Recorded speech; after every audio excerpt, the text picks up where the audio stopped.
नमस्कार दोस्तों।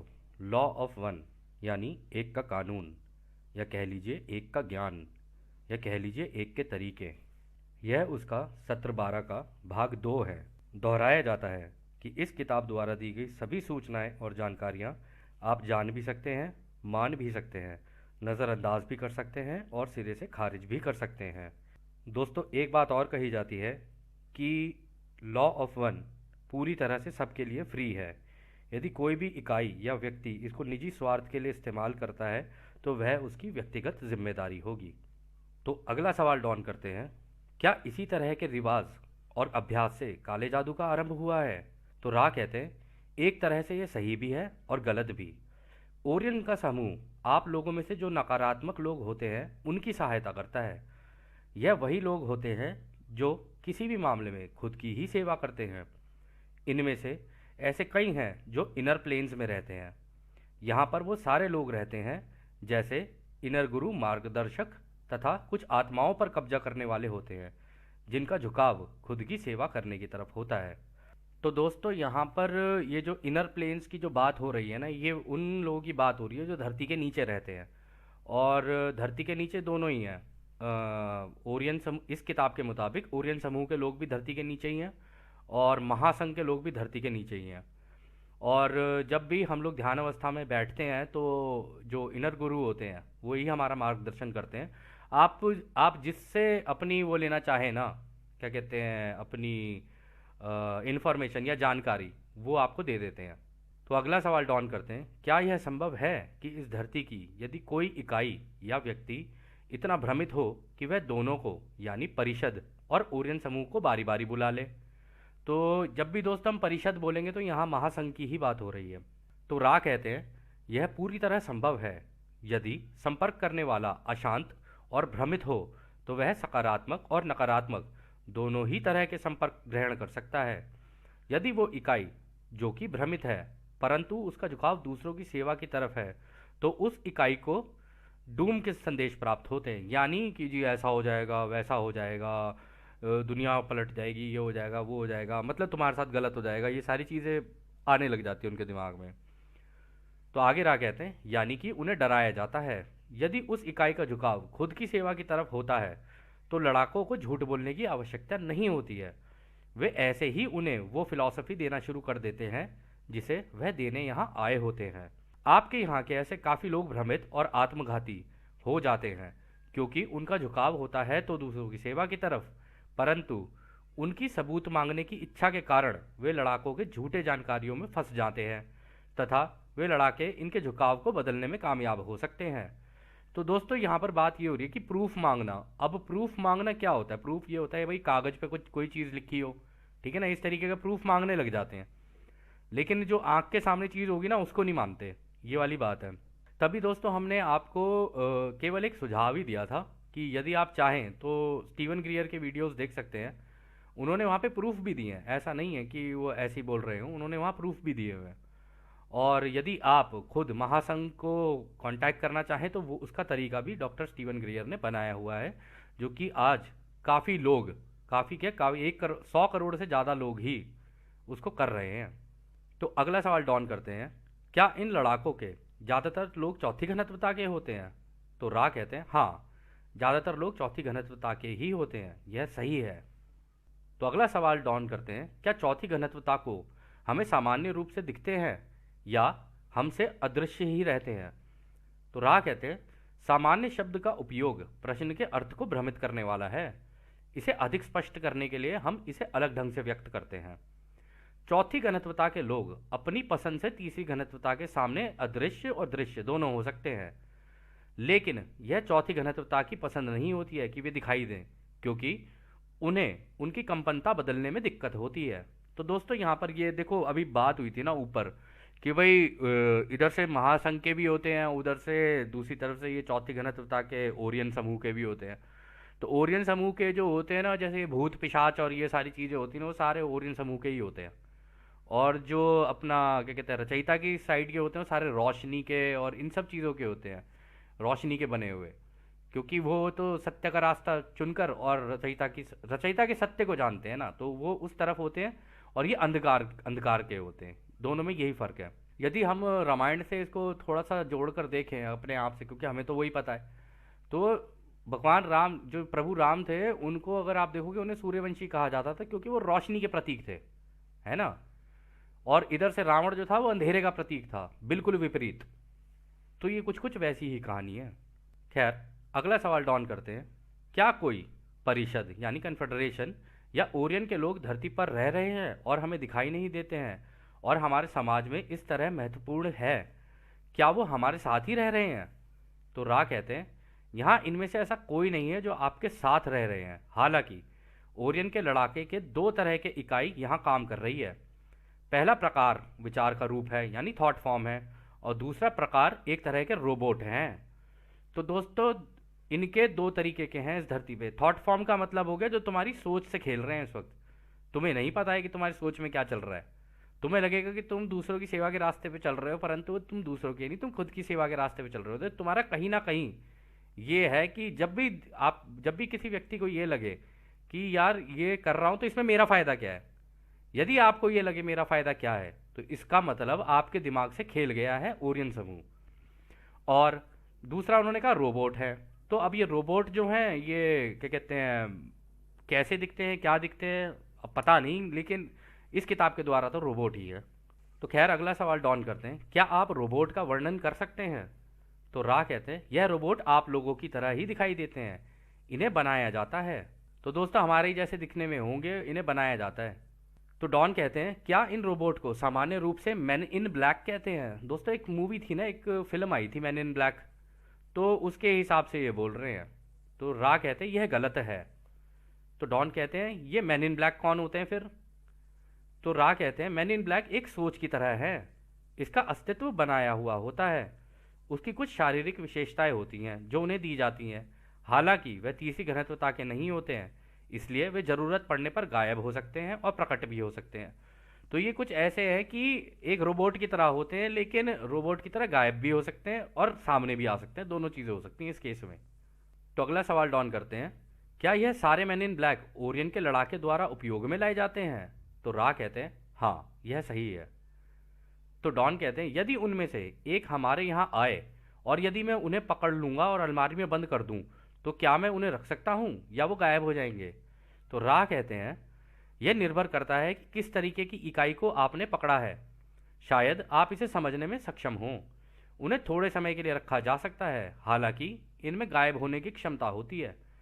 इन पर दूर से प्रोग्रामिंग करना कठिन होता है, परंतु इनमें स्वयं ही गायब हो जाने की क्षमता होती है। यह विचार रूप होते हैं, इसलिए इनसे जूझने में आप सक्षम नहीं हैं। तो दोस्तों, यदि कोई पकड़ भी लेना है इन्हें, तब भी नहीं कर पाएगा। ये भूत की तरह काम करते हैं बिल्कुल।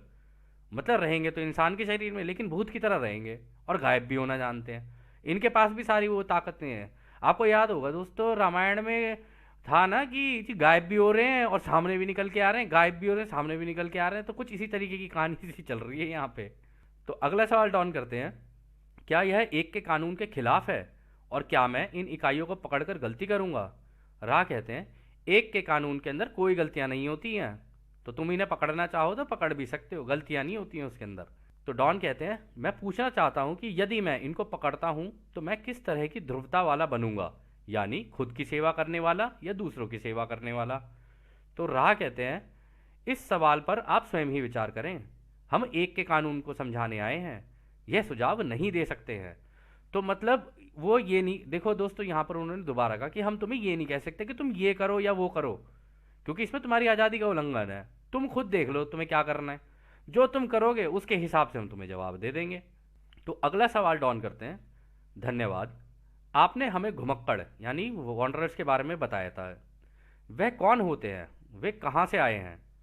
तो रा कहते हैं, कल्पना कीजिए, यदि आप कर सकें तो, समुद्र के किनारे के रेत के बारे में। इन सारे रेत के अनगिनत कण का स्रोत अनंत बुद्धिमानिता होती है। जब एक समूह अपनी इच्छा को समझकर पूरा कर लेता है, यानी अपने सबक सीख लेता है, और फिर यह निष्कर्ष निकालते हैं कि उनकी इच्छा लोगों की सेवा करने की है, जो भी सहायता के लिए उन्हें पुकारता है वह उनकी मदद के लिए अपना हाथ आगे बढ़ा देते हैं। इन लोगों को आप दुख के भाई बहन कह सकते हैं। तो दोस्तों, ये जो महासंघ है ना, ये दुखियारों के हैं। और आपको याद होगा कि राम भी दुखियार हो गई थे। ऐसा नहीं था कि राम सुखी लोगों के साथ खड़े थे।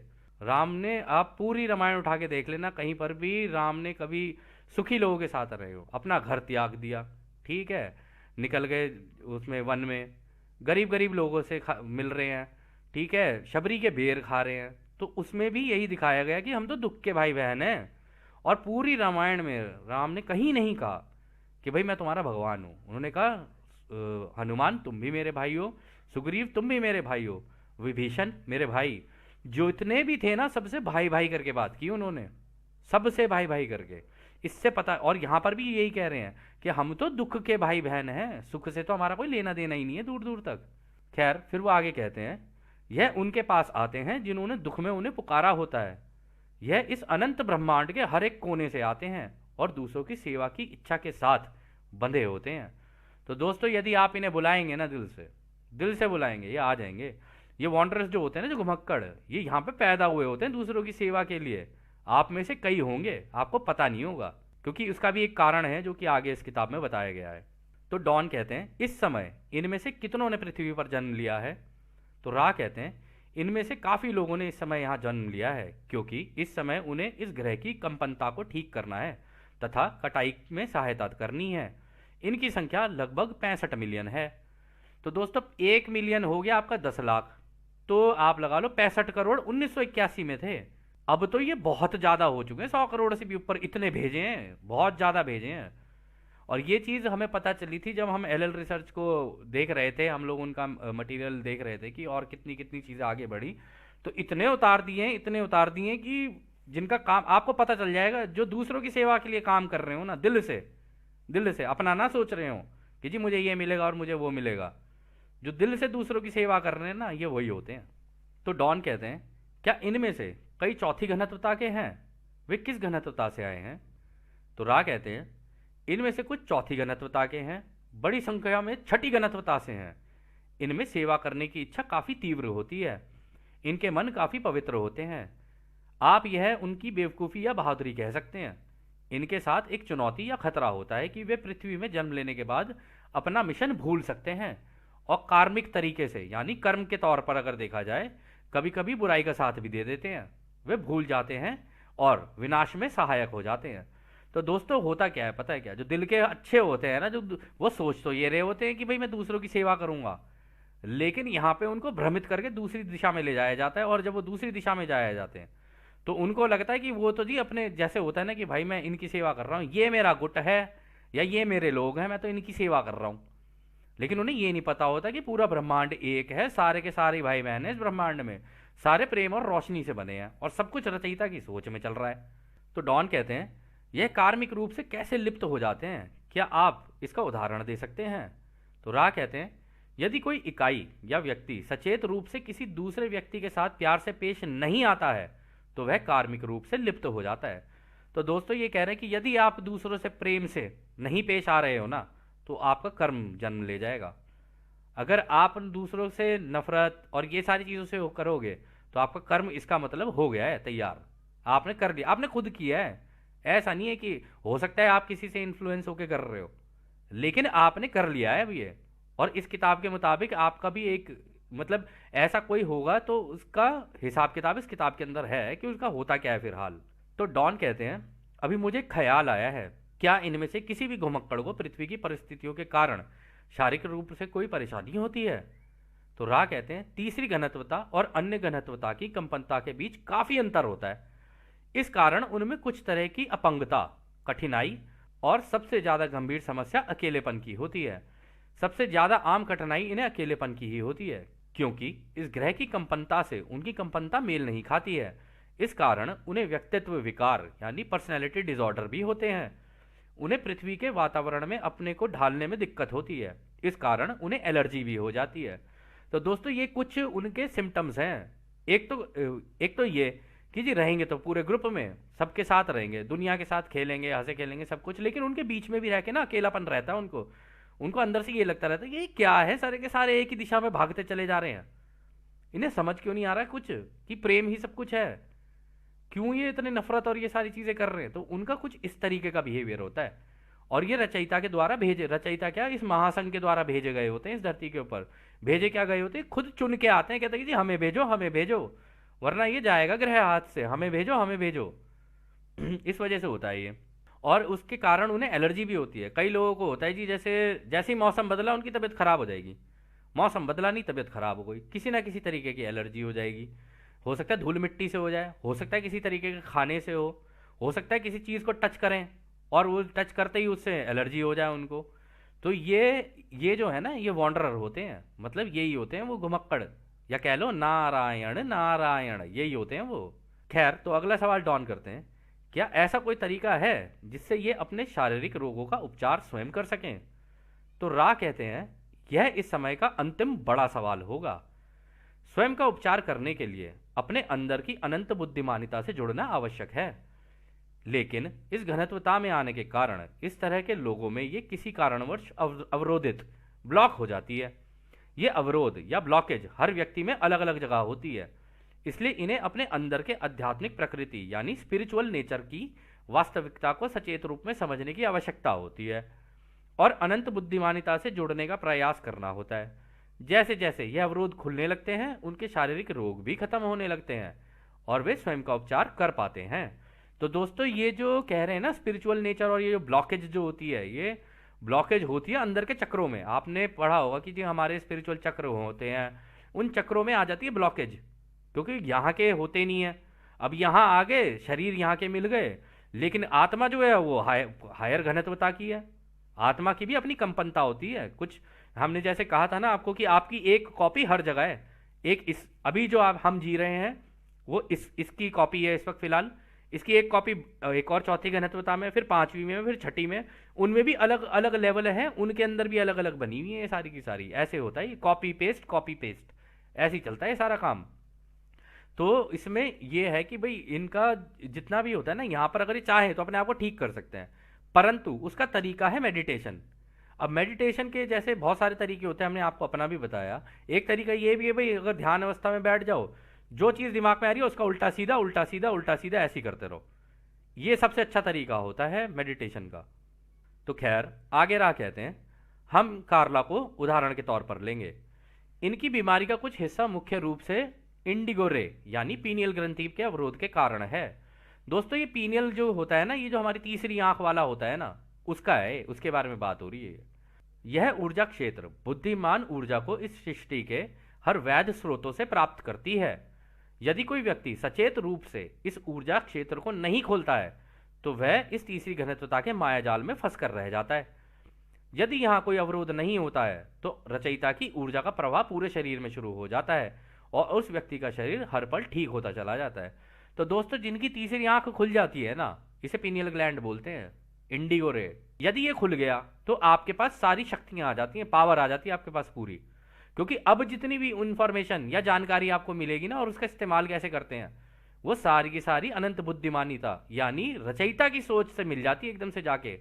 प्योर हो तो आप होते तो हम रचयिता की सोच में ही है, लेकिन रचयिता के दिमाग में कैसे चल रहा है, रचयिता ने कैसे रचना की, ये सारी की सारी चीजें मिल जाती हैं उस व्यक्ति को। तभी आपने सुना होगा पहले के जमाने के लोग ना जादू सा कर देते थे कि जी हवा में से निकाल दी चीज, इधर की चीज उठा के उधर कर दी, यहां से गायब हो गए उधर निकल गए, जमीन से हवा में उड़ गए। ये सारी चीजें जो होती हैं ना, ये इसी वजह से हो पाती हैं। तो खैर, वो आगे कहते हैं, कार्ला के हरे रे के ऊर्जा क्षेत्र में भी कुछ विकृति है जिसे आप हृदय चक्र कहते हैं। तो दोस्तों, ये हार्ट चक्र होता है, दिल का चक्र, ठीक है ना, ग्रीन रे बोलते हैं इसे अंग्रेजी में। तो कहते हैं यह दूसरों की सेवा की तरफ उसकी इच्छा के कारण जरूरत से ज्यादा ही खुला है, क्योंकि यह खुद की परवाह किए बगैर अपनी शक्ति और ऊर्जा का इस्तेमाल करती है। यह विकृति मुख्य रूप से नीला रे या आज्ञा चक्र के अवरोध के कारण होता है। नीला रे होता है दोस्तों, जो बिल्कुल हमारा ये जो गले का जो चक्र होता है ना, इसे बोलते हैं नीला रे। मतलब हम जो मुंह से बोलते हैं ना, वो होता है नीला रे। किसी किसी का बहुत खुला होता है, कोई कोई चुप चुप रहना पसंद करता है। तो जो लोग चुप चुप रहना पसंद करते हैं ना, उनके इसमें कहीं ना कहीं ब्लॉकेज रहती है, इसलिए वो चुप चुप रहना पसंद करते हैं ज्यादातर। या कह लो मुंह से बोलेंगे तो अजीब सा ही बोलेंगे। तो इस वजह से ये चक्र के अंदर जो ब्लॉकेज आ जाती है ना, उसके कारण होता है ये। तो खैर, आगे रहा कहते हैं, इस अवरोध का मुख्य कारण उनकी यह सोच है कि वो अयोग्य हैं। यह अयोग्यता की सोच उसके बुद्धिमान ऊर्जा के स्वतंत्र प्रवाह को रोकता है। तो ये इस वजह से भी होता है कि वो ये सोचता है, अरे यार मैं तो दूसरों से कम हूँ, अरे वो मुझसे बेहतर है, अरे ये सारी चीज़ें, अरे इसके पास तो सब है, मेरे पास तो कुछ नहीं है, और ये वो, उसको ऐसा लगने लगता है कि मैं तो अयोग्य हूँ, मेरे बस की नहीं है कुछ भी। और इस वजह से ये चक्र के अंदर ब्लॉकेज आ जाती है, उनके गले के चक्र के अंदर ब्लॉकेज आ जाती है। तो वो कहते हैं सातवां या बैंगनी रे अप्रभावित होता है।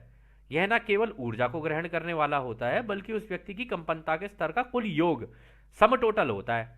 तो दोस्तों ये पता है यहाँ किसके बारे में बात हो रही है? यहाँ पर हो रही है क्राउन चक्रा, जो हमारे सर के ऊपर होता है। आपको याद होगा शायद, जब एक बच्चा पैदा होता है या हम भी होते हैं, हम एक चीज बोलते थे ना, छोटा मगज, छोटा मगज, जिसे हम तालू भी बोलते हैं, सर के अंदर होता है ऊपर, है ना। कहते हैं कि भाई यहाँ पे मारने से बड़ी दिक्कत हो सकती है। इसमें ना ये होता है, यहाँ पे जाके हमारे जितने भी चक्रों का जितना भी वो बनता है ना, सम सम टोटल, वो सारा का सारा यहाँ पर होता है, सर के ऊपर कांप रहा होता है ये। इसका कोई काम नहीं होता, ये तो केवल सम लेता है उसका कि जी कितना हुआ, इसका काम कितना हुआ, कितने चक्र खुले इसके। तो खैर आगे क्या कहते हैं, परंतु यदि नीचे से ही ऊर्जा का प्रवाह नहीं होता है तो यह चक्र भी सक्रिय नहीं हो पाता है। इसे सक्रिय करने का एक ही तरीका होता है कि प्यार से, शांतिपूर्वक यह समझना होगा कि वह परफेक्ट है और उस रचयिता से अलग नहीं है। कि मतलब अपने आप को ये मान के चले कि भाई मेरे अंदर कोई कमी नहीं है, रचयिता ने तो सब दे के भेजा है, मैं चाहूं तो मैं ले सकता हूं। रचयिता ने अपनी सारी सारी बुद्धिमानी मेरे को दे रखी है पहले से पहले ही। ये तो मेरे ऊपर है कि मैं इसे लूं या ना लूं। अगर मैं बाहर के माया जाल में फंसा, दुनिया के खेल खेल में फंसा, तो नहीं ले पाऊंगा। हाँ, अपने ऊपर काम किया तो ले सकता हूं। तो फिर आगे रहा कहते हैं, जिसे आप स्वास्थ्य का खराब होना भी कहते हैं। कि मतलब ऐसा हो जाता है कि उसे लगेगा अंदर से कि जी मैं परफेक्ट नहीं हूँ, और ये नहीं हूँ, वो नहीं हूँ, और उसकी फिर तबीयत खराब हो जाती है। तो आगे रहा कहते हैं, दरअसल वह एक या एक से अधिक ऊर्जा क्षेत्र के अवरोध होने से होता है। इसे ठीक करने के दो तरीके हैं, या तो वह इसे स्वयं ठीक करे, या कोई और उत्प्रेरक या कह लो माध्यम इस काम को करे और उसे ठीक कर होने में मदद करे। यानी या तो वो खुद ही मेडिटेशन करके इसको ठीक करे, और अगर मेडिटेशन करके इसको ठीक नहीं कर पाता है ना, तो फिर या तो किसी बाहर वाले का, कोई जैसे हीलर्स होते हैं ना, कुछ कुछ स्पेशलाइज्ड होते हैं, उनको पता होता है कि चक्र कैसे खोले जाते हैं, तो उनकी मदद ले, उनकी मदद लेगा। लेकिन कभी कभी ऐसा भी होता है, वो हीलर्स क्या करते हैं, वो सीधा का सीधा ना पिनियल ग्रैंड सीधा ही ये तीसरी आंख खोल देता है, और तीसरी आंख खोलते ही, और नी खोल तो देते हैं, लेकिन बीच के चक्रों में अगर कहीं भी दिक्कत हुई तो फिर वो व्यक्ति पागल हो जाता है। उसको लोग कहते हैं जी इसको स्किज़ोफ्रेनिया हो गया, ये हो गया, वो हो गया, क्योंकि चक्रों में फंसाव हो गया। अब कुछ चक्र खुले हुए और सीधे के सीधे जाके एकदम से तीसरी आंख खोल दी, तब दिक्कत होनी शुरू होती है उस व्यक्ति को। तो अगला कहते हैं रा, कि क्या और कोई छोटा सवाल है इस सत्र को खत्म करने से पहले? तो डॉन कहते हैं, क्या यह आपके लिए बताना संभव है कि हम तीनों में से कोई घुमक्कड़ है, मतलब हम में से भी कोई नारायण नारायण है? तो रा कहते हैं, हमने अभी आप तीनों के मन, शरीर, आत्मा को स्कैन कर लिया है, और यह बताने में कोई भी हानि नहीं है कि आप लोगों में से सभी घुमक्कड़ हैं। तो मतलब ये तीनों ही वॉन्डर थे, इसी काम के लिए आए थे, और वो आगे बोल रहे हैं जो कि एक मिशन के लिए आए हैं, और वही आप सभी कर रहे हैं। तो दोस्तों ये जिम, कार्ला और डॉन, ये तीनों के तीनों इस धरती पे पैदा ही इसलिए हुए थे कि इस एक के ज्ञान को लेकर दुनिया में बांट दें, ताकि दुनिया अपना चुनाव कर सके कि भाई कौन से रास्ते पे जाना है, ये वाला सतयुग चाहिए कि वो वाला सतयुग चाहिए। अभी आपको पता चलेगा आगे कौन सतयुग कितने तरीके के होते हैं। तो इस सत्र को दोस्तों हम यहीं समाप्त करते हैं। अब हम आपको उस अनंत रचयिता के प्रेम, रोशनी, उसकी शक्ति और उसकी शांति में छोड़कर चलते हैं। आदने हमारे भाइयों, आदने वसु। धन्यवाद।